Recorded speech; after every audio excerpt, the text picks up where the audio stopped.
नमः सिद्धेभ्यः।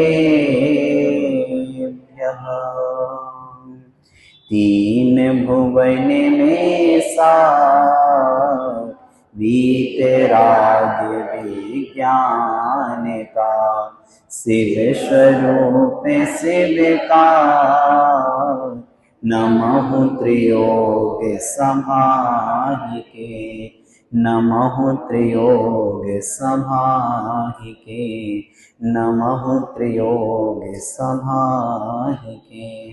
अनंत अनंत सिद्ध परमेश्वरी भगवान की, देवादिदेव श्री आदिनाथ भगवान की, शासन नायक श्री महावीर स्वामी की, द्वादशांग जिनवाणी माता की, आचार्य भगवंत कुंद कुंद स्वामी जी महामुनिराज की, अढ़ाई दीपक समस्त मुनिराजों की चर्चा चल रही है हमारी पंचम ढाल में, और भावनाओं का चिंतन हम कर रहे थे, है ना। भावनाओं से क्या होता है? वैराग्य को उत्पन्न करने के लिए ये 12 भावनाएं माँ के समान हैं, अपन ने जाना था ना। इन 12 भावनाओं से वैराग्य उत्पन्न होता है। उन 12 भावनाओं के स्वरूप को देखते हुए अनित्य, असरण और संसार भावना को हमने समझा था, है ना। अनित्य भावना क्या होती है? जो नित्य नहीं है ना, जो स्थायी नहीं है। स्थायी क्या नहीं है? देखो, द्रव्य में गुण और पर्याय पाई जाती है। गुण स्थायी होते हैं, पर्याय बदलती है यानी अस्थायी। तो संसार में जितनी भी पर्याय हैं वे सब क्या हैं? अस्थायी। अनित्य भावना कहती है कि आप द्रव्य के गुणों को देखो, पर्याय की ओर दृष्टि मत करो। अनित्य भावना पर्याय की ओर से दृष्टि हटाने को कहती है कि पर्याय तो प्रति समय परिणमनशील है, बदलती है, उसकी ओर अपनी दृष्टि ना करके अपितु जो ध्रुव्य है, जो हमेशा रहने वाला है, जो स्थायी है, उस आत्मा के अनंत दर्शन, ज्ञान आदि गुणों पर विश्वास करो और उनको ही प्राप्त करने का पुरुषार्थ करो। ठीक है। इसके बाद हमने जाना असरण भावना को। क्या होता है असरण? जिसमें शरण नहीं है। शरण यानी संसार में कोई भी शरण नहीं होता। ठीक है। शरण का मतलब है कि हमें कोई बचाने वाला हो। क्या वास्तविकता में हमें कोई बचाने वाला है? जब मृत्यु आएगी, आयु कर्म लगभग समाप्त होगा, उस समय संसार में कोई भी वस्तु बचा सकती है क्या? जो कल्प वृक्ष सभी प्रकार की वस्तुएं प्रदान करते हैं, नीचे है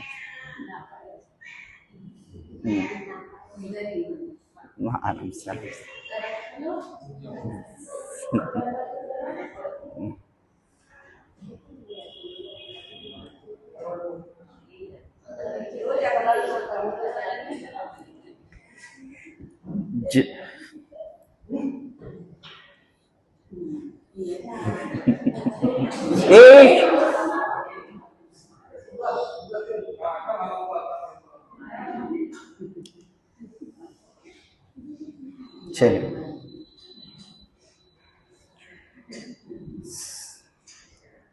असरण भावना कह रही है कि इस संसार में जो भी जीव हैं, वे जीव अपनी आयु की अपेक्षा यहाँ पर हैं। जिस दिन आयु पूर्ण हो जाएगी उन्हें इस संसार से जाना पड़ेगा, उन्हें कोई बचाने वाला नहीं है। जैसे कि कल्प वृक्षों को प्राप्त करने वाले जो देव हैं, उन्हें सभी प्रकार की भोगों की सामग्री कल्प वृक्ष से मिल जाती है, सभी प्रकार की आवश्यकताओं की चीजें मिलती हैं, परंतु उन कल्प वृक्ष से वे आयु मांगेंगे तो मिलेगी क्या? नहीं मिलेगी। जो सभी प्रकार की सुविधाओं की पूर्ति कर सकता है, परंतु आयु का एक क्षण मात्र भी आगे नहीं बढ़ा सकता। आप लोगों ने सिकंदर के जीवन का उदाहरण सुना होगा। वो सिकंदर जिसने अपनी शक्ति से, अपने पौरुष से सारी दुनिया को अपनी मुट्ठी में कर लिया, और जब उसका मरण काल आया, वैद्यों को बुलाया गया, सभी वैद्यों ने अपने हाथ खड़े कर दिए कि अब जीवन शेष नहीं है। उसने कहा कि मेरा राज सिंहासन ले लो, मैंने जितनी जमीन अपनी मुट्ठी में की है वो सारा स्थान आप ले लो, पर कम से कम मुझे कुछ समय का वक्त दे दो। पर सबने कहा महाराज आप कुछ भी कर लें, आप कितनी भी गुहार लगा लें, परंतु आप संसार की योद्धाओं से तो जीत सकते हो, परंतु कर्म रूपी योद्धा से नहीं जीत सकते हो। यहाँ पर सभी असहाय हो जाते हैं। उस समय उसने अशरण भावनाओं का चिंतन करते हुए कहा कि भैया जब मैं जाऊं इस संसार से, तो जब मेरी अर्थी निकले उस समय पूरे नगर में उसका भ्रमण कराना और दोनों हाथ क्या करना, बाहर कर देना, कि सारी दुनिया को पता चले कि इतना पौरुष संपन्न, इतना शक्तिशाली व्यक्तित्व सिकंदर जैसा, जिसने सारी दुनिया को जीतने का पौरुष किया, परंतु मृत्यु से वो भी हार गया और खाली हाथ वो भी आया था और खाली हाथ वो भी चला गया। ये असरण भावना है। हम इतने सारे महाराजाओं पुरुषों की गाथा सुनते हैं कि इतना जीवन रहा, इतना व्यक्तित्व इतना बड़ा रहा, पर मरण समय की स्थिति क्या बनी, समझ में आ गई बात। तो इस प्रकार से अशरण, कोई शरण नहीं है। फिर शरण क्या है, तो भगवान जिनेंद्र भगवान आप ही हमारी शरण हो, ठीक है ना। तुमेव शरणम मम, आप ही हमारी शरण है। अरिहंत भगवान, सिद्ध भगवान, साधु और ये जिन धर्म ही हमारी शरण है।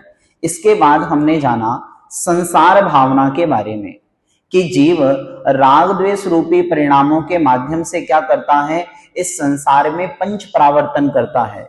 द्रव्य, क्षेत्र, काल, भाव और भव, इन पांचों परावर्तन को करते हुए अपना जीवन व्यतीत करता है। अभी तक हम अनंत काल से क्या कर रहे हैं, यही पंच परावर्तन ही कर रहे हैं। और जब तक हम सम्यक्त की प्राप्ति नहीं करेंगे, जब तक हम मोक्ष मार्ग में आगे नहीं बढ़ेंगे, तब तक हमें संसार का परिभ्रमण करना पड़ेगा। इन पांचों परावर्तनों को, 84 लाख योनियों को और चारों गतियों में ही भ्रमण चलता रहेगा। यह है संसार भावना। जब भी व्यक्तित्व इस पर चिंतन करता है कि भैया देखो संसार में कितना परिभ्रमण करके आ गए और कितना परिभ्रमण कर रहे हैं, चारों गतियों में जाकर कहीं भी क्या नहीं मिला, सुख नहीं मिला। आपने जो पहली ढाल पड़ी ना, वो वास्तविकता में संसार भावना है। चारों गतियों का भ्रमण समझा था ना, यही तो बताया कि देखो निगोद से यात्रा प्रारंभ की, पंच स्थावर में गए, वहां से 2, 3, 4 आदि विकलेंद्री का शरीर धारण किया, फिर सकलेंद्री का शरीर धारण किया, त्रियंच में अताह दुखों को सहन किया, नरक में अताह दुखों को सहन किया, मनुष्य बने वहां भी सुख नहीं मिला, और सोचा कि देव बन जाएंगे वहां पर सुख मिलेगा, वहां भी सुख नहीं मिला। यानी चारों गतियों में एक भी ऐसा योनि, एक भी ऐसा स्थान नहीं है जहां मैंने जन्म न लिया हो, परंतु कहीं भी मुझे सुख नहीं मिला। ये संसार भावना का चिंतन करते हुए व्यक्ति के अंदर वैराग्य की भावना उत्पन्न होती है कि देखो संसार में कहीं सुख नहीं है, अपितु सुख अगर है तो आत्मा में ही है। तो वो संसार के प्रभुवन को छोड़कर अपनी आत्मा में स्थिर हो जाता है। ये है संसार भावना का चिंतन। इसके बाद है एकत्व भावना। आइए एक बार पढ़ लें। शुभ शुभ कर्म फल जेते, भोगे जिए एक ही तेते, सुत दारा हो ये नसीरे, सब स्वार्थ के हैं धीरे। बोलिए एक बार।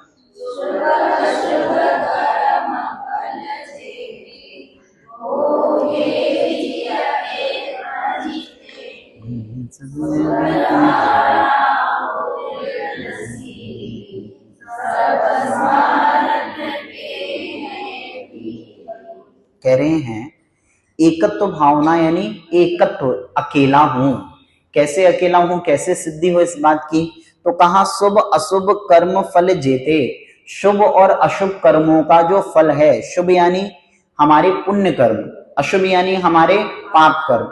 तो कह रहे हैं शुभ कर्म और अशुभ कर्म के जो फल हैं, भोगे जी एक ही तेते, इसको करने वाला जो है उसको भोगने वाला भी कौन होगा, भोगे जी एक ही तेते, यानी अकेले ही इन कर्मों को करने वाले हो और अकेले ही इन कर्मों को भोगने वाले हो। हमें लगता है कि हम संसार में एक साथ बैठकर क्या कर रहे हैं, कर्म कर रहे हैं, तो कर्म सामूहिक होंगे। नहीं, कर्म सामूहिक नहीं है, व्यक्तिगत है। जितने भी कर्म हम कर रहे हैं वो क्या है, व्यक्तिगत है। बाकी तो सब एक दूसरे से निमित्त निमित्तिक संबंध हैं। हम पुण्य कर्म भी करते हैं, भले हम सारे परिवार के साथ क्या कर रहे हैं, पूजा कर रहे हैं, परंतु एक साथ बैठकर पूजा करने वाले, एक ही थाली में 4 लोग जो पूजा करने वाले हैं, उन सभी के पुण्य का आश्रव एक जैसा होगा क्या? नहीं, सबके परिणाम अलग अलग हैं, यानी सबके कर्म के बंध की स्थिति भी अलग अलग होगी।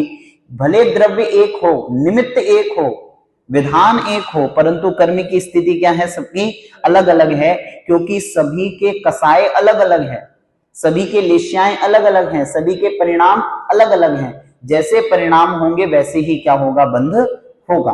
तो कह रहे हैं शुभ अशुभ कर्म फल जेते, शुभ और अशुभ कर्म के फलों को भोगे जी एक ही तेते, यानी कि भोगने वाला भी कौन है, एक ही है, यानी करने वाला जो है वही इन फलों को भोगने वाला भी है। सुत दारा होए न सीरी, सुत यानी कि पुत्र, दारा यानी स्त्री, और होए न सीरी यानी हिस्सेदारी नहीं होती। किसकी हिस्सेदारी नहीं होती? ना उसमें बच्चे की हिस्सेदारी है और ना ही उसमें पत्नी की हिस्सेदारी है।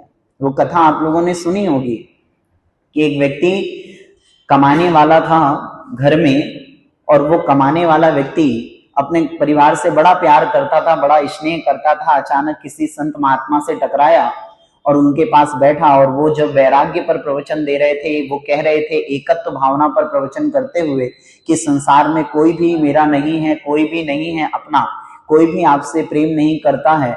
तब वो व्यक्ति शंका करके कहता है कि मैं आपकी बात नहीं मानता, मेरा परिवार तो मुझसे बहुत स्नेह करता है, मेरा परिवार तो मुझसे बहुत प्यार करता है। तो साधु महात्मा ने कहा कि मैं सिद्ध कर सकता हूं, ऐसा है ही नहीं। बोले आप बता दो मुझे सिद्ध करके।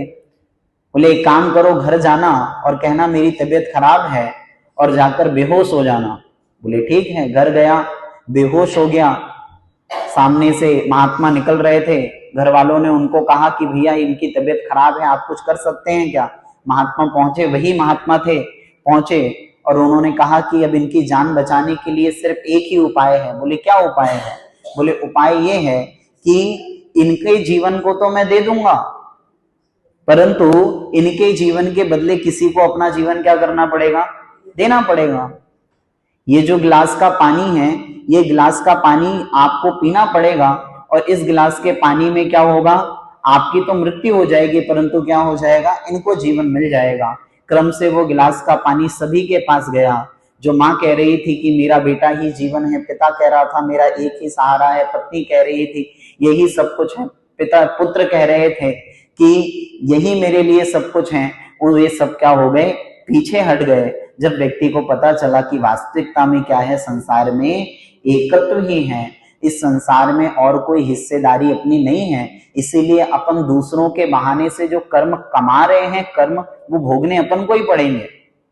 हम ये कहते हैं ना कि भैया वो बच्चों के लिए करना पड़ता है, परिवार के लिए करना पड़ता है। आप ये कह रहे हो कि कर्म को नहीं पता आपने किसके लिए किया, कर्म तो आपने क्या देखा, आपने किया है। समझ में आ रही बात? इसीलिए यहां कह रहे हैं एकत्व भावना की शुभ और अशुभ कर्म के फल जो तुम भोग रहे हो वो सब आप अकेले ही भोगने वाले हो, इसमें और कोई हिस्सेदारी नहीं करने वाला है। किंचित भी आपके कर्मों का फल किसी और को मिलने वाला नहीं है, सभी को अपने अपने कर्मों के फल ही मिलने वाले हैं। सब स्वार्थ के हैं भीरी, यानी कि क्या करते हैं, कोई भी किसी से कर्मों के फलों को बांटने वाला नहीं है। प्रत्येक व्यक्ति अपने अपने ही कर्मों के फलों को भोग रहा है। ये एकत्व भावना है कि मैं अपने ही कर्मों के फलों को भोगने वाला हूं, तो मैं पर के और दृष्टि क्यों करूं। ध्यान रखना, संसार में 2 शब्द हैं, एक है प्रयत्न करना और एक है पुरुषार्थ करना। एक है मेहनत करना और एक है पुरुषार्थ करना। संसार में मेहनत की जाती है, संसार में आगे बढ़ने के लिए क्या की जाती है, मेहनत की जाती है, और आत्मा को प्राप्त करने के लिए, परमार्थ को प्राप्त करने के लिए पुरुषार्थ किया जाता है। तो अपन मेहनत बहुत कर चुके, अब पुरुषार्थ करने की जरूरत है। आत्मा कहती है कि मेहनत करके तो यहां तक आ गए, धन दौलत संपत्ति सब कुछ कमाया आपने, वो मेहनत करके कमाया, पर पुरुषार्थ नहीं किया। पुरुषार्थ क्या है, अपनी आत्मा को प्राप्त करना, अपने आत्म तत्व को प्राप्त करना। तो कह रहे हैं भैया अपनी आत्मा की ओर पुरुषार्थ करो, क्योंकि जो तुम कर रहे हो वो अपने लिए कर रहे हो, ये मान के करो, दूसरे के लिए नहीं। हम अपने लिए कितनी भी सामग्री जोड़ें, परंतु किसके मत्थे मर देते हैं? दूसरों के, कि हम इसके लिए कर रहे हैं, इसके लिए नहीं कर रहे हैं। आप अपने उस व्यक्ति के प्रति आप अपने राग को पोषित करने के लिए कर रहे हैं। समझ में आ रही बात की नहीं आ रही? आप सामने वाले के लिए नहीं कर रहे, अपितु आप अपने ही राग को पोषित करने के लिए उसके लिए कर रहे हो। आपको उस व्यक्ति के प्रति जो राग है, वो राग आपसे क्या करा रहा है? ये काम करा रहा है। तो कहने का अर्थ है कि जितना राग अधिक होगा उतना ही दूसरों का पोषण में लगोगे, और जितना पर के पोषण में लगोगे उतना स्व की ओर क्या होता जाएगी? दृष्टि दूर होती जाएगी। आचार्य भगवंत पूजपा स्वामी ने कहा, परोपकृति मृत्सज्यो शौपकारो परोभव उपकुर्वन परस्रज्ञो दृश्य मानस्य लोकवत। कहा उन्होंने कि तुम बहुत परोपकारी हो, अपने परोपकार के व्यक्तित्व को छोड़ दो। क्या कहा? अपन परोपकारी हैं कि नहीं है? अरे हैं कि नहीं है? अपन शरीर का पोषण करते हैं, वो क्या है? पर है। परिवार का पोषण करते हैं, ठीक है ना? यहां तक कि अचेतन का भी पोषण करते हैं। अरे घर की सफाई करके आए हो कि नहीं? बर्तन हर्तन व्यवस्थित करके आए कि नहीं करके आए अपन? तो अचेतन का भी क्या करते हैं? पोषण करते हैं। और जो दूसरा है उसका भी पोषण करते हैं, पर जो आत्म तत्व है, स्वयं की चेतना है, उसका पोषण नहीं करते। महावीर कहते हैं कि सौपकारो परोभव, अनंत काल से पर का उपकार करते हुए तुमने अपना कल्याण नहीं किया। अब तो सचेत जाओ कि परोपकारी नहीं बनना, अपितु क्या करना है? सौपकारो परोभव, अपना उपकार पहले कर लो। और जिस व्यक्ति ने अपना उपकार कर लिया, वो उसके निमित्त से दुनिया स्वतः अपना उपकार कर लेती है। समझ में आ रही बात की नहीं आ रही? भगवान महावीर की देशना उनके जीवन काल में कभी भी केवल ज्ञान से पहले नहीं हुई क्या? प्रवचन दिए क्या उन्होंने? 12 वर्षों की तपस्या के समय उन्होंने कभी भी किसी श्रावक को समय दिया क्या? नहीं दिया। वो कहां रहे? अपने आत्मा में रहे। और जब उनको केवल ज्ञान की प्राप्ति हो गई, उस समय अपनी आत्मा में डूबे रहे। लोगों ने स्वतः क्या कर लिया? उनसे दिव्य देशना का लाभ ले लिया। यानी जो अपना उपकार करता है, दुनिया उसको माध्यम बनाकर अपना भी उपकार कर लेती है। और जो दूसरे को उपकार करने का विचार करता है, तो ना कभी वो पर का उपकार कर पाता है और ना ही स्व का उपकार कर पाता है। इसीलिए मुनिराज आदि सब अपने प्रति आश्रित होते हैं, और उसके बाद अगर कोई समय बचता है तो क्या करते हैं? वो श्रावकों के लिए देते हैं। मूलाचार में स्पष्ट कहा है कि कोई श्रावक इतना बड़ा नहीं है कि आप अपनी सामायिक, अपना प्रतिक्रमण, अपना प्रत्याख्यान, अपने आवश्यकों को रोक कर क्या करो? उनको समय दो। ठीक है? तो इस प्रकार से ध्यान रखना कि पर की ओर बहुत हमने मेहनत कर ली, अब स्व की ओर थोड़ा सा पुरुषार्थ करना है। तो शुभ अशुभ कर्म फल जेते, यानी कि शुभ और अशुभ कर्म के जो जो फल हैं वो क्या है? भोगे जी एक ही तेते, उसको भोगने वाला भी कौन है? एक ही, यानी मैं अकेला ही हूं। सुत दारा हो या न सीरी, ना ही सुत यानी पुत्र, ना ही दारा यानी पत्नी, ना सीरी यानी कि साथी होने वाले नहीं है, सहभागी होने वाले नहीं है, कि कोई क्या कर ले? हमारे कर्मों को बांट ले कि देखो इस परिवार के लिए हमने इतने सारे पाप किए पालन पोषण करने के लिए, अब तुम्हारे लिए किए थे, थोड़ा थोड़ा सा क्या कर लो, इन अशुभ कर्मों का फल आप भी भोग लो। तो होने वाला है क्या? नहीं होने वाले। कर्म कभी भी ट्रांसफर नहीं होते हैं। सब स्वार्थ के हैं भीरी, सभी क्या हैं? स्वार्थी हैं। और अपन को भी क्या बनना है? स्वार्थी। स्वार्थी का अर्थ क्या है? स्व के अर्थ की सिद्धि करना। स्व के अर्थ की सिद्धि यानी आत्मा की सिद्धि करना। ठीक है?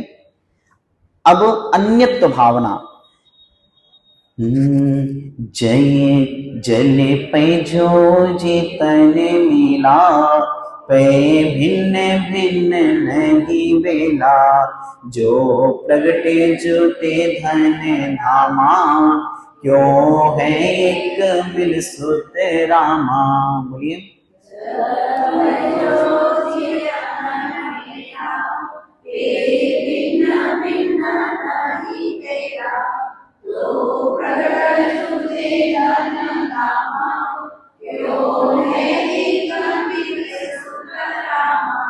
जल पय जो जियतन मेला। जय पय, जय यानी कि हमारा जल, और पय यानी कि क्या है, दूध। तो दूध और पानी जैसे क्या होते हैं, मिले होते हैं एक साथ, और दोनों को देखने में क्या लगता है, एक ही है। आप जब जिस बर्तन में, जिस पात्र में दूध और पानी एक साथ रखा हुआ है, आप जान पाएंगे कि दूध कौन सा है, पानी कौन सा है। वो तो मिल गए, वो तो क्या हो गए, एक हो गए। वैसे जिय तन मेला, जिय यानी कि जीव और तन यानी शरीर, वैसे ही एक दूसरे से मिले हुए हैं। जैसे दूध और पानी एक दूसरे से मिले हुए हैं, वैसे ही आत्मा और शरीर एक दूसरे से मिले हुए हैं। पे भिन्न भिन्न नहीं भेला, फिर भी क्या है, भिन्न भिन्न नहीं भेला, यानी कि एक दूसरे रूप नहीं है। समझना, दूध और पानी कितना भी एक दूसरे से सहयोग कर लें, परंतु जब उसको ताप दी जाती है तो उस पानी को क्या करना पड़ता है, दूध को छोड़ना पड़ता है। उसी प्रकार से आत्मा के प्रदेश शरीर में कितना भी प्रवेश कर लें, कितने भी दमदारी के साथ बैठे रहें, परंतु जब आयु कर्म पूर्ण होता है तो उनको भी क्या करना पड़ता है, बाहर आना ही पड़ता है। तो कहने का अर्थ है तय भिन्न भिन्न नहीं भेला, यानी कि क्या है, एक रूप मिले हुए होने पर भी क्या नहीं है, ये एक नहीं है। कौन कौन, जैसे दूध और पानी एक दूसरे के साथ सहयोग करते हुए एक जैसे लगने पर भी एक नहीं है, उसी प्रकार से जय जीव तन यानी कि हमारा जीव और तन यानी शरीर एक दूसरे से सहयोग संबंध करने के बावजूद भी क्या है, बिल्कुल भिन्न भिन्न है। तो प्रकट जुते धन धाना, जो हमें दिखाई नहीं दे रहा है, देखना बहुत अच्छे से समझना, आत्मा और शरीर तो एक ही लगते हैं, फिर भी क्या है, अलग अलग हैं। दिखते कैसे हैं, एक, पर हैं क्या, अलग अलग। यानी कि आत्मा का प्रदेश जहां बैठा है, शरीर का परमाणु भी वहीं बैठा है। इसको कहते हैं एक क्षेत्रावगाह संबंध। यानी आत्मा का प्रदेश जहां बैठा हुआ है, कर्म भी वहीं बैठा हुआ है, शरीर भी वहीं बैठा हुआ है कि नहीं है। हमारे शरीर में आत्मा कहाँ है, पूरे शरीर में आत्मा है ना, पूरे शरीर में क्या है, हमारे आत्मा है। तो जो आत्मा शरीर के प्रत्येक भाग में है, जो हमें एक ही दिख रही है, आत्मा और शरीर कैसा दिख रहा है, एक ही दिख रहा है, फिर भी क्या है, भिन्न भिन्न अलग अलग है। तो प्रकट जुते धन धाना, फिर जो प्रकट हैं, प्रकट यानी कि जो दिखाई दे रहे हैं स्पष्ट कि मुझसे अलग हैं, क्या क्या, धन धामा, धन आदि, धामा यानी मकान आदि, क्यों है एक मिल सुतनामा, फिर इनसे एक संबंध क्यों बना रहे हो। जो दिखाई देते हैं कि एक समान है, यानी आत्मा और शरीर दोनों एक हैं, ऐसा दिखने वाले आत्मा और शरीर भी क्या है, एक दूसरे से भिन्न है। जो प्रकट रूप में आपसे बिल्कुल भिन्न दिखाई दे रहे हैं, उनको अपना कैसे कह रहे हो। फिर समझ में आ रही है बात की नहीं आ रही। देखो, आत्मा और शरीर, आत्मा क्या है, जीव तत्व है, और शरीर जो क्या है, पुद्गल तत्व है। जीव और पुद्गल कभी एक हो सकते हैं क्या, त्रिकाल में एक नहीं हो सकते। भले एक ही स्थान पे रहें, फिर भी एक दूसरे के गुणों को कोई ग्रहण करेगा क्या। समझना, आत्मा अपने गुणों को छोड़कर जीव के गुणों में जाएगी क्या, या जीव अपने गुणों को छोड़कर कभी आत्मा के गुण रूप, जीव अपने गुणों को छोड़कर पुद्गल रूप होगा क्या। कोई भी द्रव्य कभी भी अपने स्वचतुष्टय को नहीं छोड़ता। समझ में आ रही है बात की नहीं आ रही। आज तक कर्म कब से हमारी आत्मा में लगे हैं, अनादिकाल से लगे हैं। कर्म का एक परमाणु मात्र भी कभी आत्मा रूप परिवर्तन किया क्या, या आत्मा का एक भी प्रदेश कभी कर्म रूप परिवर्तित हुआ क्या। जब अनादिकाल से एक साथ रहते हुए कर्म जब मेरे नहीं हुए, तो जो प्रकट रूप में मुझे दिखाई दे रहे हैं कि मुझसे भिन्न है, वो कैसे मेरे हो गए। जो धन प्रकट रूप में दिखाई दे रहा है मुझसे क्या है, भिन्न है। मकान प्रकट रूप में दिखाई दे रहा है कि मुझसे क्या है, भिन्न है, वो मेरा कैसे हो गया। ये एकत्व अन्यत्व भावना यही कह रहे हैं कि जो आपको अप्रगट रूप में नहीं दिखाई दे रहे, यानी जो दिखाई नहीं दे रहे, उन पर भी तुम्हारा अधिकार नहीं है। तो जो प्रगट रूप में दिखाई दे रहे हैं कि सर्वथा भिन्न है, उनको अपना मानने की भूल क्यों कर रहे हो। समझ में आ गई बात। ध्यान रखना, जैसे हम कहते हैं ना कि संसार में मेरा कोई नहीं है, माता पिता आदि मेरे नहीं हैं, पर सद्भूत व्यवहारने की अपेक्षा माता और पिता क्या है, मेरे हैं। उन्होंने कहा क्यों है मेरे, क्योंकि वो भी जीव हैं और मैं भी जीव हूं, तो जीव जीव की अपेक्षा क्या हो सकता है, एक दूसरे का हो सकता है, चलो ये मान लिया।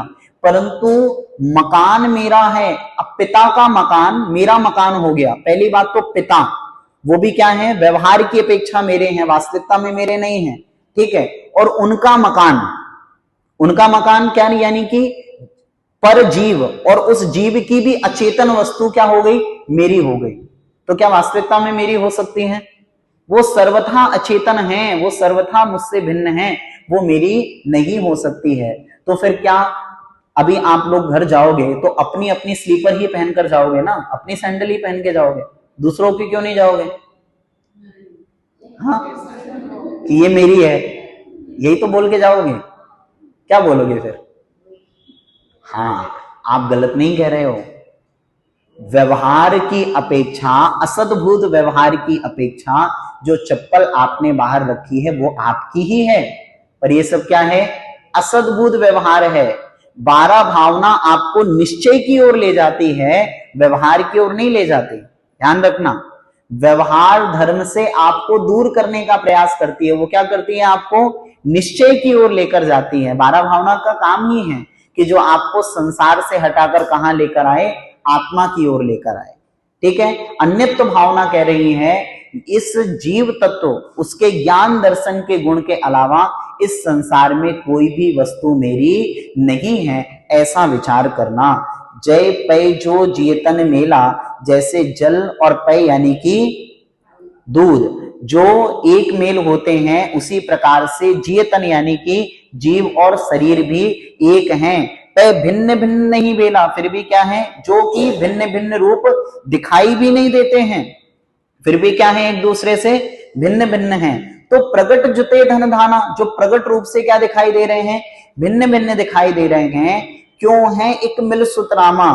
फिर क्या कर रहे हैं, फिर इन पुत्र को, स्त्री आदि को मिलकर एक कैसे हो सकते हैं, यानी कि जो क्या है, प्रगट रूप में मुझसे बिल्कुल भिन्न भिन्न है, जो आत्मा हमेशा मेरे साथ रहती है वो मेरी नहीं हुई है, जो पुद्गल मेरे साथ रहता है, शरीर मेरे साथ रहता है, वो मेरा नहीं हुआ है, तो जो प्रगट रूप में मुझसे भिन्न है वो मेरे कैसे हो सकते हैं, ये कहा है यहां पर, ठीक है ना।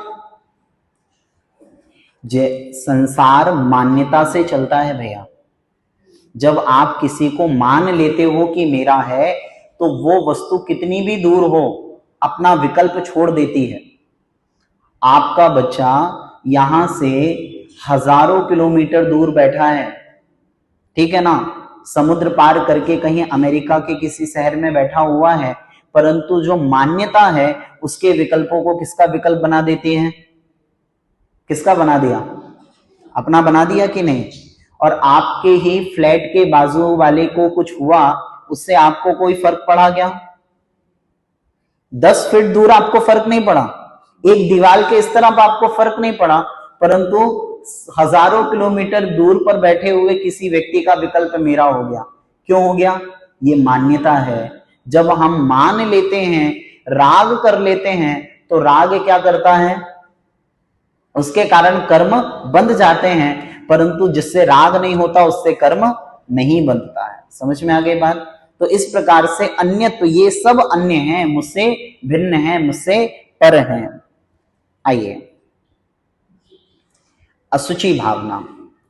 पले रुधिरे राध मल थैली, की सतवसा दिखे मैली, नव्य द्वार बहे कारी, अस देह करे के मैं यारी। बोलिए,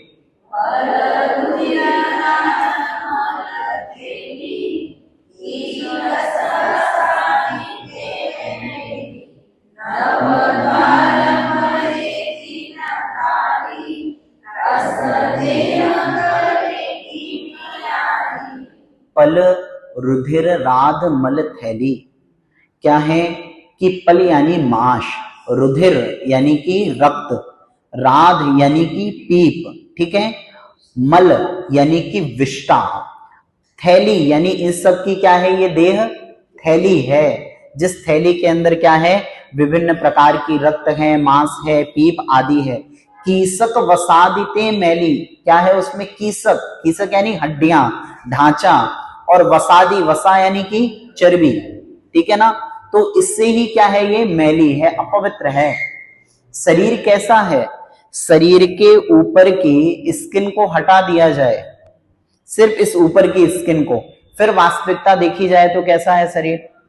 हाँ, सिर्फ वो हमें स्वयं अपना ही शरीर देखने को इच्छा नहीं होगी, जिसे दर्पण में देखकर हम फूले नहीं समाते हैं, वही क्या हो जाएगा, हमारे लिए घृणित हो जाएगा, वही हमारे लिए क्या होगा, अपवित्र हो जाएगा। तो यही कह रहे हैं कि जिससे तुम राग कर रहे हो और जिसको तुम अपना मान रहे हो शरीर को, और जिससे इतना प्रेम कर रहे हो, जिसको संवारने का प्रयास कर रहे हो, वास्तविकता में वो क्या है कि मांस है, रुधिर है, पीप है, विष्ठा है, और इनकी थैली है जिसमें हड्डी और चर्बी आदि है, और इसके अलावा कुछ है क्या, यही कुधातुएं क्या है इस शरीर में भरी पड़ी हुई हैं।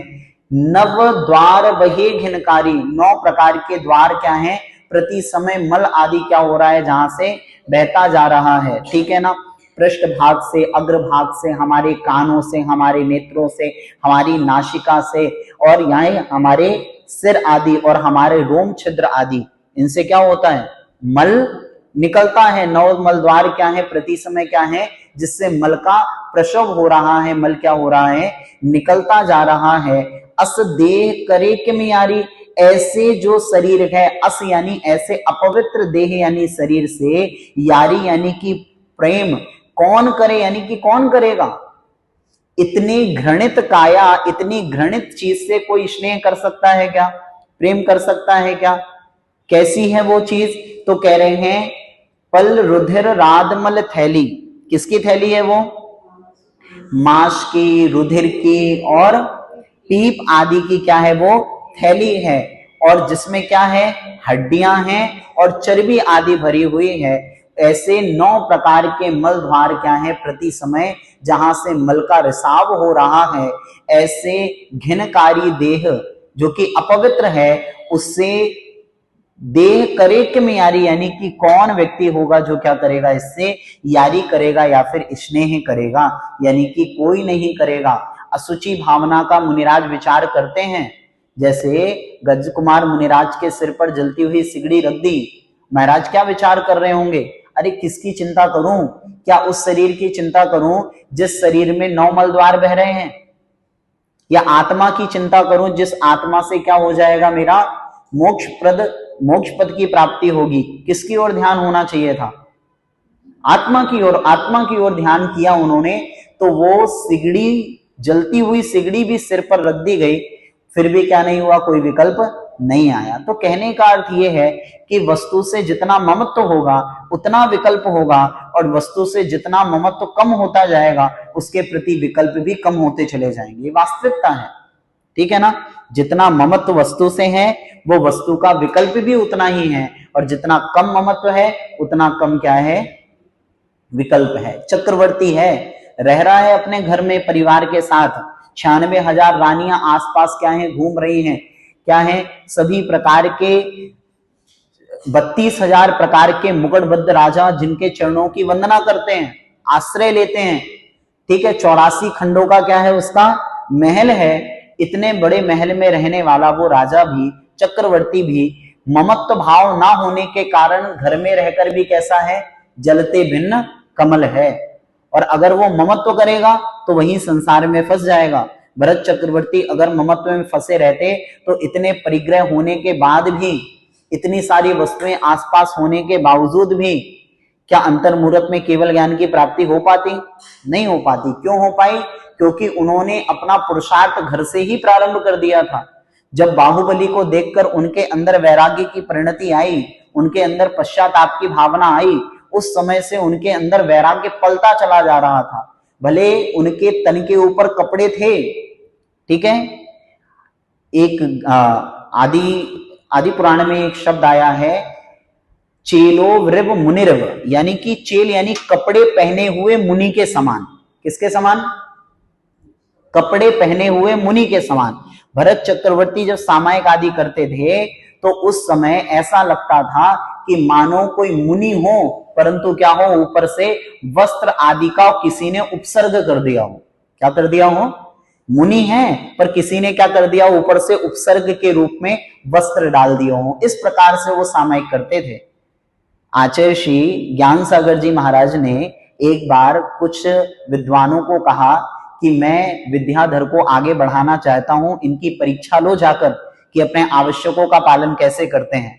तब उन्होंने इसी शब्द का उपयोग किया कि आचार्य श्री सामायिक करते हुए वो मानो ऐसे लग रहे थे, चेलो वृव मुनिरव, यानी कि कपड़े पहने हुए मुनि के समान, यानी कि है तो वो मुनि ही, परंतु ऊपर से क्या डाल दिए हो, किसी ने वस्त्र डाल दिए हो। तो कहने का अर्थ यह है कि सभी प्रकार की चीजें के प्रति इतना अममत्व भाव प्रकट हो जाता है, तब जाकर ये वैराग्य की परिणति उत्पन्न होती है। तो ये असुचि, अच्छा हम तो ये स्पष्ट देख रहे हैं, आप लोग अपने समय में जो मूवीज देखते थे उनके जितने भी नायक हैं या नायिका हैं, इसी बॉम्बे में उनको देख रहे हैं, क्या शरीर उस समय था और आज क्या हुआ? धर्मेंद्र की मूवी आप लोगों ने देखी होंगी, देखी है, शोले वगैरह, उस समय देखी थी और हमने उनको जाते हुए भी देखा, उनका शरीर कैसा हुआ? देखा कि राजेश खन्ना को पहले देखा था, बाद में भी देखा होगा, ठीक है ना। तो सभी प्रकार के नायक नायिकाओं को देखा है। और जब कर्म का उदय था, कैसा था? जब नाम कर्म का प्रशस्त उदय था, ठीक है ना, तब तक शरीर कितना अच्छा था, परंतु जब कर्म वो चला गया नाम कर्म, तो वही क्या हो गई? उनके पास तो कितने सारी चीजें हैं अपने आप को अच्छा दिखाने के लिए, मेकअप से लेके प्लास्टिक सर्जरी से लेके हर प्रकार की चीजें, पर क्या कोई बचा पाया? नहीं बचा पाया। वास्तविकता है, इसीलिए कहा ये असुचि है, ये ढलने वाली है। ये क्या होगी? जैसे जैसे हमारा आयु कर्म के निषेचक कमजोर होते हैं, वैसे वैसे हमारे नाम कर्म आदि के भी निषेचक कमजोर होते हैं, और उसके कारण हमारा शरीर डल पड़ने लगता है। आपने कभी सोचा कि बुढ़ापा आते आते शरीर ऐसा डल क्यों हो जाता है? उसका कारण है कि आयु कर्म के निषेचक क्या हुए? कम हुए हैं। तो उसी की अपेक्षा नाम कर्म के निषेचक भी कम हो गए। ज्ञान की स्मृति में कम क्यों रहने लगा? क्योंकि ज्ञानावर्णी कर्म के निषेचक जो क्षयोपशम था वो भी क्या करने लगा? घटने लगा। सभी कर्मों की आयु क्या कर रही है? धीरे धीरे घटती जा रही है, ठीक है ना। तो इस प्रकार से ये सत्य है कि क्या होगा, एक समय के बाद हमारी आयु घटती चली जाएगी, और जैसे जैसे आयु घटेगी वैसे ही देह में परिवर्तन आएगा। इसीलिए असुचि भावना, यानी कि अपने देह के प्रति ऐसी भावना भाई है जो कि वैराग्य का कारण बनेगी, और शरीर के प्रति ममत्व का त्याग होगा। शरीर के प्रति ममत्व को त्याग करना कौन सा तप कहलाता है?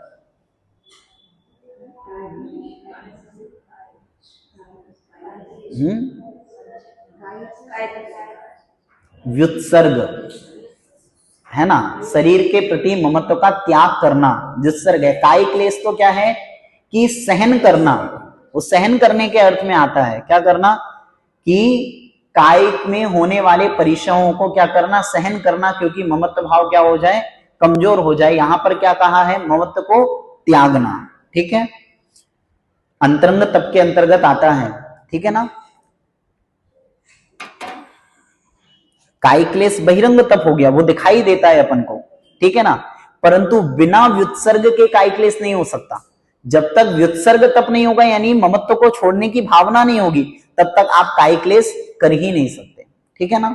ऐसा आइएगा। अब अगली भावना है आश्रव भावना। देखिए, ज्यो योगन की चपलाई, ताते हैं आश्रव भाई, आश्रव दुख कार्य घनेरे, बुद्धिवंत तेने निर्वेरे। बोलिए।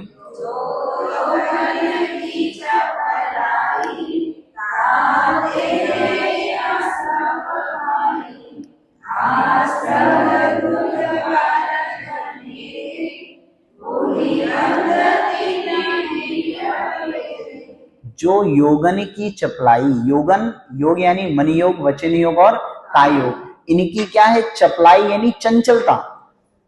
जब मन, वचन और काय इन तीनों में क्या होता है, हलन चलन होता है, तभी क्या आते हैं, कर्म। काय वांग मनः कर्म योगः, मन वचन काय की प्रवृत्ति से क्या होते हैं, कर्म आते हैं। तो क्या कहा, जो योगन की चपलाई यानी कि जो योगों की चंचलता है, मन वचन काय की चंचलता है, ताते हैं आश्रव भाई, इसको ही क्या जानिए, आश्रव जानिए। कर्मों के आने के तीन ही द्वार हैं मुख्यतः, मन, वचन और काय। मन के माध्यम से जब हम विचार करते हैं तो कर्म आते हैं, वचनों के माध्यम से हम जब कुछ बोलते हैं तो कर्म आते हैं, और काय के माध्यम से जब हलन चलन करते हैं तो कर्म आते हैं। होता कैसी है ये प्रक्रिया, व्यक्ति जब मन के माध्यम से कुछ विचार करता है तो मन से विचार करने पर आत्मा के प्रदेशों में परिस्पंदन होता है, और उन आत्मा के प्रदेशों में परिस्पंदन के कारण कर्म आते हैं। ऐसे ही वचनों से भी जानना और ऐसे ही कायों से भी जानना, यानी मन वचन काय के माध्यम से, इनके हलन चलन से आत्मा के प्रदेशों में परिस्पंदन होता है, और जब जब आत्मा के प्रदेशों में परिस्पंदन होता है तब तब कर्म आत्मा में आते हैं। तो योगों के माध्यम से क्या हो रहे हैं, कर्म आत्मा में आ रहे हैं। इन योगों के माध्यम से ही मिथ्यात्व, अविरति, प्रमाद, कसाय और योग, ये क्या हैं, 5 मुख्य कारण हैं कर्मों के आने के। पढ़े ना पन्ने, मिथ्यात्व, अविरति, प्रमाद, कसाय और योग, इन 5 कारणों से क्या आते हैं, कर्म आते हैं। पर ये जो पांचों कारण उपयोग में कैसे आते हैं, मन के माध्यम से, वचन के माध्यम से, काय के माध्यम से। प्रमाद आएगा, कैसे आएगा, मन वचन काय में ही तो प्रमाद आएगा, ठीक है ना। अविरति होगी तो मन वचन काय से ही अविरति होगी, मिथ्यात होगा मन वचन काय से ही होगा, कसाय हो रही है मन वचन काय से ही होगी, तो बिना मन वचन काय के कुछ नहीं होगा। तो कह रहे हैं योगन की चपलाई, यानी मन वचन और काय की जो चंचलता है, इसको ही आश्रव जानिए। आश्रव दुखकार घनेरे, संसार में सर्वाधिक 7 तत्वों में सबसे हीन तत्व अगर कोई है तो आश्रव है भैया। आश्रव और बंध तत्व क्या है, बिल्कुल हेय है, जीव को छोड़ देने योग्य है, कभी भी उसको किसी भी प्रकार से व्यवस्थित करने वाले नहीं है। आश्रव तो हमेशा हेय हैं। तो कहा आश्रव दुख कार घनेरे, यानी आश्रव कैसा है, दुखी करने वाला है। बुद्धिवंत तिन्हें निर्वेरे, बुद्धिवंत यानी कि जो बुद्धिवंत जीव है, बुद्धिमान जीव है, वो क्या करेगा, तिन्हें निवेरे यानी कि उस आश्रव को निवेरे यानी कि दूर करता है। जो बुद्धिमान व्यक्ति है वो मन वचन काय की चंचलता को रोकता है, कर्मों के आने की व्यवस्था को रोकता है, यानी कि आश्रव को रोकता है। मुनिराज मन वचन काय के हलन चलन को रोकते हैं। बार बार वे स्थिर क्यों हो जाते हैं, चतुर्मास का समय है, अब 4 महीने के लिए स्थिर हो गए, भले वो 25-30 किलोमीटर के दायरे में हो गए, पर क्या कर लिया, अपने आप को स्थिर कर लिया कि दुनिया के जितने भी पाप हैं वो उससे क्या हो गए, वो बच गए। अपने मन को स्थिर करने के लिए क्या करते हैं, वे सामयिक करते हैं, प्रतिक्रमण करते हैं, प्रत्याख्यान करते हैं। अपने वचनों को बचाने के लिए रात्रि के समय पूरा क्या हो जाता है, उनका मौन हो जाता है। ये सब क्यों करते हैं वो, क्योंकि मन वचन और काय। मुनि किसे कहते हैं, एक बार हमने आपको बताया था, जो मौन धारण करते हैं। पर कौन सा मौन, वचनों का मौन तो अपन भी कर सकते हैं, जो मन का मौन धारण करते हैं उनको मुनि कहते हैं, ठीक है ना। जो मन के विचारों में भी क्या करते हैं, मौन धारण कर लेते हैं, यानी कि अपने विचारों के आने को भी क्या करते हैं, रोकने में जिसका सामर्थ्य होता है वे होते हैं मुनि। तो इस प्रकार से आश्रव। आइएगा संवर देखते हैं। जिन्हें पुण्य पापे नहीं कीना, आत्म अनुभव चित दीना, तीन ही विधि आवत रोके, संवर नहीं सुख अवलोके। बोलिए,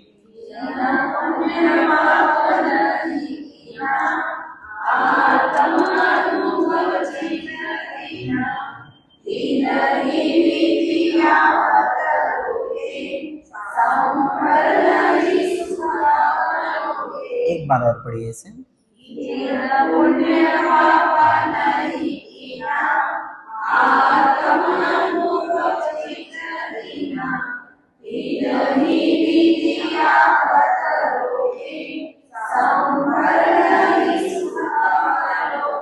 कहा जिन पुण्य पाप नहीं कीना, जिन्होंने ना पुण्य और ना पाप दोनों को ही नहीं कीना, यानी दोनों ही नहीं करे।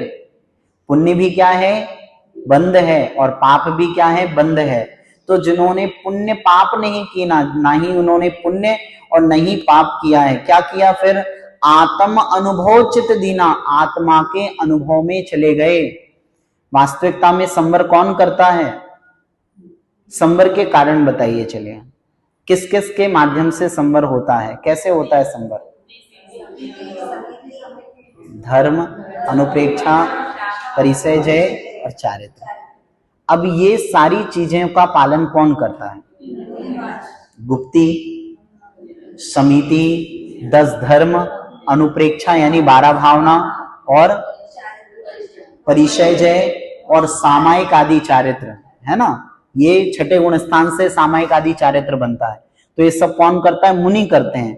तो उन मुनियों को कहा है पुण्य पाप नहीं कीना, आपको ना पुण्य करने की जरूरत ना आपको पाप करने की जरूरत। फिर आपको क्या करना है, आत्म अनुभव चित दीना, आपको तो अपने आत्मा के अनुभव में जाना है। ये पंक्ति अपने लिए नहीं लगाना। गलती अपन क्या करते हैं, 6 डाला पढ़ते हुए भी श्रावक की पंक्ति कौन सी है और मुनि की पंक्ति कौन सी है इसको भूल जाते हैं। यहां तो इतना ही लिखा है कि जिन पुण्य पाप नहीं कीना, आत्म अनुभव चित दीना। अब इसका अर्थ ये भी लगाया जा सकता है कि भैया तुम पुण्य पाप से हटो और आत्मा की ओर क्या करो, अपनी दृष्टि लाओ, आत्मा में बैठ जाओ। तो फिर अपन क्या करें, अभिषेक, पूजा, विधान, इन सबको क्या कर दें, छोड़ दें और आत्मा की अनुभूति में बैठ जाएं। तो क्या ये हमारे लिए सही होगा, नहीं होगा। क्यों, क्योंकि किसके लिए कहा, उन्होंने कहा आत्म अनुभव चित्त दीना, जिनका चित्त आत्मा के अनुभव में लगता है।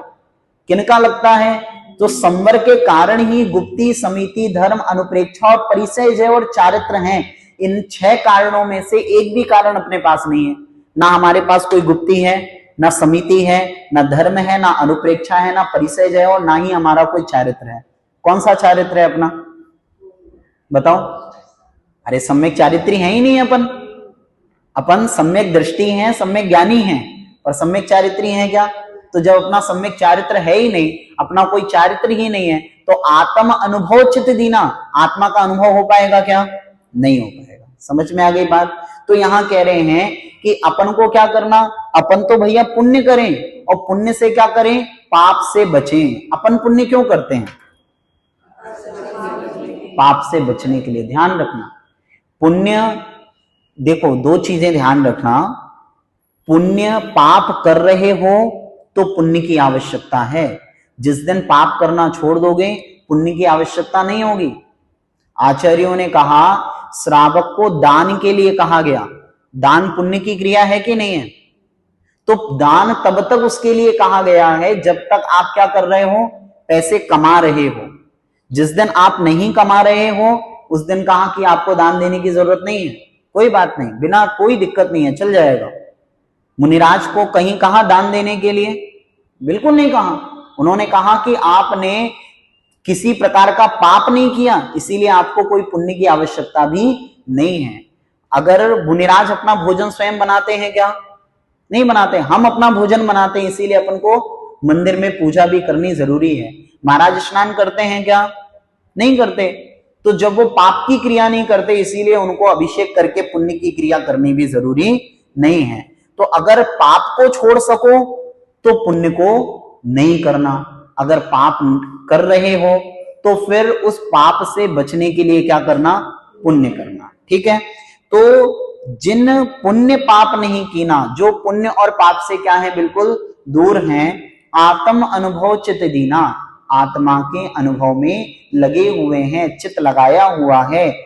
तिन ही विधि आवत रोके, इसी विधि के माध्यम से कर्मों का आना रुक सकता है। कौन सी विधि के माध्यम से, आत्म अनुभव चित दीना।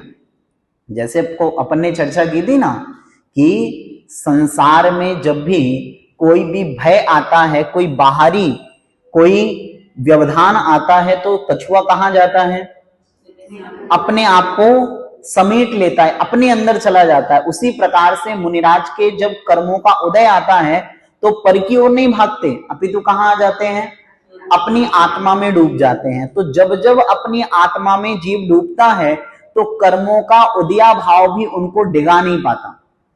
समझ में आ रही बात? कर्म उदय में आते तो हैं, पर कर्म उदय में आने के बावजूद भी उनको डिगा नहीं पाते। मुनिराज के ऊपर जलती हुई सिगड़ी रख दी जाए, शेरनी खाती रहे, शियारनी खाती रहे, या फिर उनको लोहे की गरम गरम जंजीरें पहना दी जाए, या उनके ऊपर सर्प डाल दिया जाए, परंतु उनको कोई भी विकल्प नहीं होता। क्यों नहीं होता? क्योंकि आत्म अनुभव चित्त दीना, उनकी आत्मा का अनुभव कहाँ है, उनका चित्त कहाँ है, अपनी आत्मा में लगा हुआ है। तिन्ही विधि आवत रोके, इसी विधि के माध्यम से कर्मों का आना रुक सकता है। अब विचार करना, जिस समय मुनिराज के ऊपर सर्प डाला गया उस समय मुनिराज अपनी आत्मा की ओर दृष्टि नहीं किए होते, ठीक है, तो उस समय उनको विकल्प आता कि नहीं आता? देखो तो कैसा श्रावक है, आता कि नहीं आता? मन में विकल्प आते कि नहीं आते? और ये विकल्प कर्मों के बंध का कारण बनता कि नहीं बनता? तो वो कहां चले गए? अपनी आत्मा में चले गए। अब कर्म का उदय आ रहा है, वो अपना काम कर रहा है और आत्मा अपना काम कर रही है। समझ में आ रही है बात? जब पुद्गल काम करता है और हमारी दृष्टि उस ओर होती है, तब क्या होता है? तब हम कमजोर पड़ जाते हैं। आपने देखा है ना कि रोड के किनारे कहीं रोड का काम चल रहा हो, जेसीबी का काम चल रहा हो, तो अपन भी 2 मिनट गाड़ी रोक के देख ही लेते हैं। होता कि नहीं होता? वही बात है। आचार्यों ने कहा तुम अपना काम करो, वो अपना काम कर रहे हैं, तुम उसकी ओर दृष्टि ही मत करो। कर्म अपना काम करते जा रहा है। वहां पर कमट उपसर्ग कर रहा है भगवान पार्श्वनाथ के ऊपर, पर उनके मन में विचार क्या है? कर्म अपना काम कर रहा है। कर्म अपना काम कर रहा है, उसके लिए मैं अपना काम थोड़ी छोड़ दूंगा। जीव कर्म के लिए कभी अपना काम नहीं छोड़ता, और जब जब जीव कर्मों के लिए अपना काम, अपना स्वभाव छोड़ देता है, वो कर्मों के आश्रित हो जाता है। अनादिकाल से हमने कर्मों के कारण अपने स्वभाव को छोड़ा कि नहीं छोड़ा? हमने उसको अपना काम तो करने दिया, पर हमने अपनी आत्मा का काम नहीं किया। यहां प्रमाद आ गया। तो कह रहे हैं तिन्ही विधि आवत रोके, अगर कर्मों को आने से रोकना है तो भैया आत्मा के अनुभव में लगना पड़ेगा। संवर लही सुख अवलोके, और इसी संवर से क्या होने वाला है? सुख अवलोके यानी प्राप्त होने वाला है। संवर ही क्या करने वाला है? हमें सुखी बनाने वाला है। ध्यान रखना, निर्जरा हमें सुखी बनाएगा इसकी कोई गारंटी नहीं है, पर संवर सहित निर्जरा गारंटी से हमें सुखी करेगा। क्योंकि निर्जरा तो प्रति समय हो रही है ना। एक भी क्षण ऐसा है क्या जब निर्जरा नहीं हो रही हो? निर्जरा का अर्थ क्या होता है? कर्म अपने फल देकर क्या होते हैं जब जाते हैं।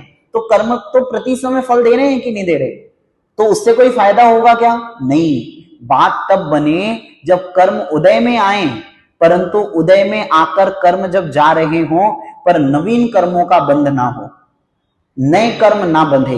अपन पुराने कर्मों से परेशान नहीं है, अपितु पुराने कर्मों के उदय में आने से जो नवीन कर्म आत्मा में बंध रहे हैं, उन नवीन कर्मों से अपन परेशान हैं। क्योंकि पुराने कर्म तो निकल रहे हैं, वो तो सत्ता में पड़े हुए हैं, कभी ना कभी तो खाली करना ही था ना। विचार करो, अगर फांस ठट जाती है, कोई फांस अंदर चली जाए, तो क्या करते हैं अपन? पेन आदि से उसको निकालने की कोशिश करते हैं। क्यों करते हैं? क्योंकि अगर ये अंदर रहेगी तो क्या हो जाएगा? अभी ममाद आ जाएगी, बहुत बड़ा घाव हो जाएगा। क्योंकि उसको निकालना क्या है? जरूरी। जो शल्य है, शल्य को जितनी जल्दी निकाल दिया जाए उतना ही अच्छा है कि नहीं है? जैसे भोजन करते समय कुछ भी चीजें जहां दांत में जहां फंस जाए, हमारी जीभ कहां जाती है? हमारा उपयोग कहां जाता है? और कहीं नहीं जाएगा। उपयोग कहां जाएगा? उसी ओर जाएगा। तो कहने का अर्थ है कि अगर सत्ता में पड़े हुए कर्म हैं, तो जो निकल रहे हैं तो उनको निकल जाना ही बहुत अच्छा है। नहीं तो हमारा उपयोग कहां जाएगा? बार बार उसी की ओर जाएगा।